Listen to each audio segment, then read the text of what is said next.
നമസ്കാരം. ഈവനിംഗ് ന്യൂസിലേക്ക് സ്വാഗതം. ആദ്യം പ്രധാന തലക്കെട്ടുകൾ. സംസ്ഥാനത്ത് കാട്ടാനക്കലിയിൽ വീണ്ടും ഒരു ജീവൻ കൂടി പൊലിഞ്ഞു. പീരുമേടിൽ ആദിവാസിയായ സീത ആക്രമിക്കപ്പെട്ടത് വനവിഭവങ്ങൾ ശേഖരിക്കാൻ പോയപ്പോൾ ഫോറസ്റ്റ് ഓഫീസിന് മുന്നിൽ ഭരണ പ്രതിപക്ഷ പ്രതിഷേധം. സ്വരാജിനെ പുകഴ്ത്തി നിലമ്പൂരിൽ മുഖ്യമന്ത്രിയുടെ രണ്ടാം ഘട്ട പര്യടനം. സ്വരാജ് ഏത് സ്ഥാനത്തെത്താനും യോഗ്യനെന്ന് പിണറായി. ഈ പോരാട്ടമായി കണ്ടുകൊണ്ട് തന്നെ ഏറ്റവും സ്വീകാര്യനായ ഒരു സ്ഥാനാർത്ഥിയാണ് നിലമ്പൂരിൽ നിർത്തിയിരിക്കുന്നത്. UDF ജമാഅത്ത് ബന്ധത്തെ കടന്നാക്രമിച്ച് മുഖ്യമന്ത്രി ഓന്തിനെ പോലെ നിറം മാറുന്നുവെന്ന് VD സതീശൻ.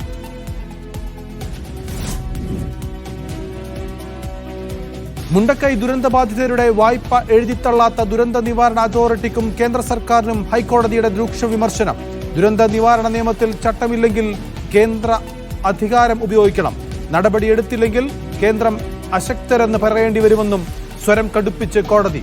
3 ആഴ്ച സമയം ചോദിച്ച് കേന്ദ്രം. ബ്യൂട്ടി പാർലർ ഉടമ ഷീല സണ്ണിയെ കുടുക്കിയ വ്യാജ ലഹരി കേസിൽ നിർണായക വഴിത്തിരിവ്. മുഖ്യ ആസൂത്രക ലിവിയ ജോസ് കസ്റ്റഡിയിൽ. പോലീസിന്റെ പിടിയിലായത് മുംബൈ വിമാനത്താവളത്തിൽ വെച്ച്. കുടുംബ വഴക്കിനെ തുടർന്ന് ഷീല സണ്ണിയെ കേസിൽ കുരുക്കിയെന്ന് മരുമകളുടെ സഹോദരിയായ ലിവിയ. കേരള തീരത്തെ കപ്പലപകടങ്ങളിൽ അമിക്കസ് ക്യൂറിയെ നിയോഗിച്ച ഹൈക്കോടതി. ആശങ്ക വർദ്ധിപ്പിച്ച വാൻഹായ് കപ്പലിലെ ഇന്ധന ടാങ്കുകൾക്ക് ചുറ്റും താപവർദ്ധനവ്. ഹൈഡ്രോ കാർബൺ നീരാവി സാന്നിധ്യം അപകടമെന്ന മുന്നറിയിപ്പ്. തീയണയ്ക്കാനുള്ള ശ്രമം തുടരുന്നു.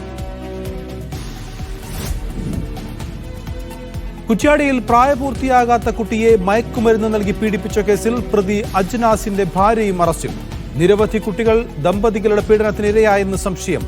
താമരശ്ശേരി ലഹരിക്കൊലക്കേസിൽ കുറ്റപത്രം സമർപ്പിച്ചു. ഷിബില വധക്കേസിൽ ഭർത്താവ് യാസിർ ഏക പ്രതി. ICC ലോക ടെസ്റ്റ് ചാമ്പ്യൻഷിപ്പ് ഫൈനലിൽ ഓസ്ട്രേലിയക്കെതിരെ ദക്ഷിണാഫ്രിക്കയ്ക്ക് 282 റൺസ് വിജയലക്ഷ്യം. രണ്ടാം ഇന്നിംഗ്സിൽ ഓസ്ട്രേലിയ 207 പുറത്ത്. സ്റ്റാർക്കിന് അർദ്ധ സെഞ്ചുറി.